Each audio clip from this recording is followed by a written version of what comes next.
So you've heard me talk about the importance of niching down. Is the first and most important step that you cannot afford to miss or mess up.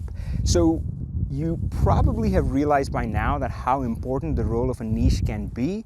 But the question that we're going to answer in this video is that, what does that mean? Does that mean that you should not select any project? You're not allowed to work on any project outside of your niche?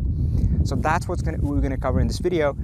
So this question came from one of our members, and they are actually focused on coffee industry. Now, the power of niching down is that it becomes this magnet, right, which really attracts people. So when you are focused on a specific industry and you're out there and showing what you can do for that industry, it definitely attracts people in that niche.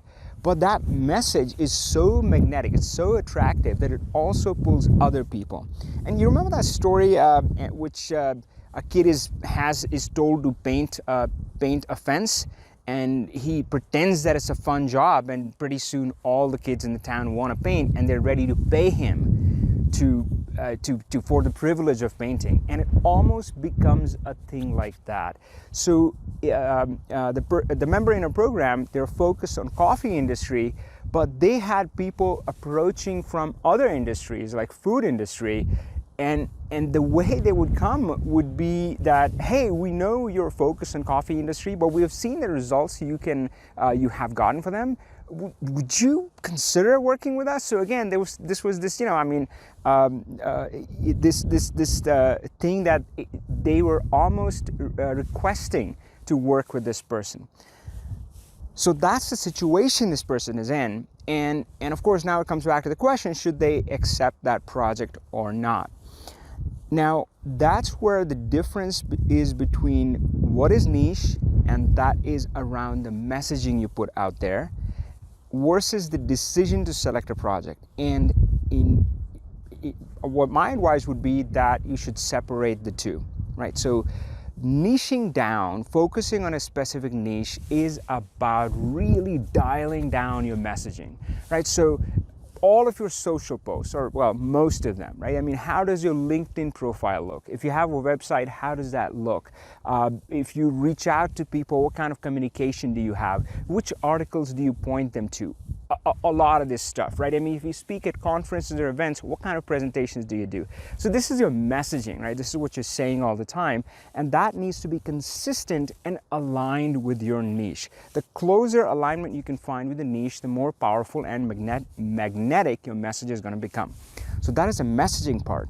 Now, the other part is the back end, which is when people are coming through the door and they're looking to engage with you. You really have a choice. Now, obviously, if you can, if you have no shortage of awesome projects in your dialed down niche, that's what's going to make you most powerful. It's going to give you a lot of great stories from that, right? Do good work, tell great stories. It's going to give you case studies, testimonials. It's going to give you referrals. And pretty soon you're going to build that prestige in that industry. You want to be the Apple of that industry, right? You want to focus on that small dialed down niche and really become the top 1 or top 5 in that. And that's a very powerful position to be. So if you have that, then obviously you're going to turn down other people. But if you don't have that, well, then you can make a choice based on whatever criteria is important to you. And that's where having a true goal is really important, which we talk about that inside our program, where, what is driving you? What kind of life do you want to create? And depending on which stage you're in, the simplest choice can be that, you say, I need the money, and you take the project. And that is okay. There's nothing wrong about that. But of course, unless you have your true goal, what might end up happening is that you'll keep making choices like that, and before you know it, your niche is totally watered down. People are not really sure what you're about. You're not really sure what you're about, right? So keep that true goal in mind and keep working towards that, but you don't have to take a straight line to that route. It doesn't even work that way anyway. We talk about like agile and taking an agile approach to it, right? So in the meanwhile, if you do get projects from different industries, and if you have a different criteria that, hey, I just need the money, Or maybe it's a friend, right? And maybe somebody you know. Maybe you like that person. Or maybe, yeah, I mean, maybe you can see the other doors that could open. Maybe it's a path you just want to explore at that moment. You just want to have fun with it. Whatever that reason is, it's okay to choose that project, but again, keep that true goal in mind and keep working towards that. All right, I'll see you in the next video. All right, catch you later. Bye, Ron.